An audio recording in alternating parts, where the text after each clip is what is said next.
my channel. My name is Jeevna and I make videos on fashion, beauty, hairstyles and DIY. If you are into this content, then do not forget to subscribe to my channel, and if you like this video, please share it with your friends. So coming to the video, this video is all about how to do cute hairstyles with scrunchies. We use scrunchies only to tie our hair into a ponytail. So in this video, you're gonna see how differently you can use scrunchies to get cute hairstyles.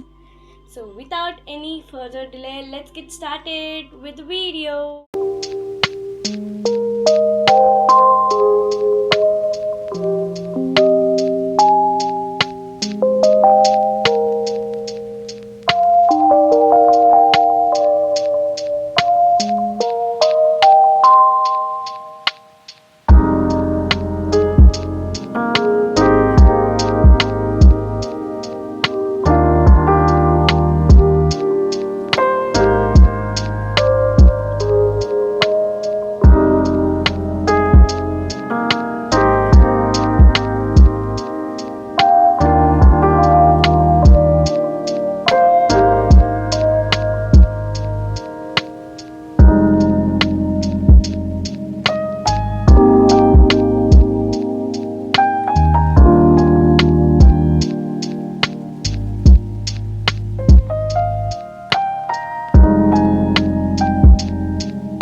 cute by doing this hairstyles. These hairstyles are very easy and cute at the same time. If you recreate, then you'll look at yourself and feel so young and cute. By the way, I loved these hairstyles because these are very quick and easy hairstyles that you can do in just 2 to 10 minutes. It can take only 10 minutes of your time. You can look this cute. And see you in my next video, guys. Do not forget to like, share and subscribe to my channel. Bye bye.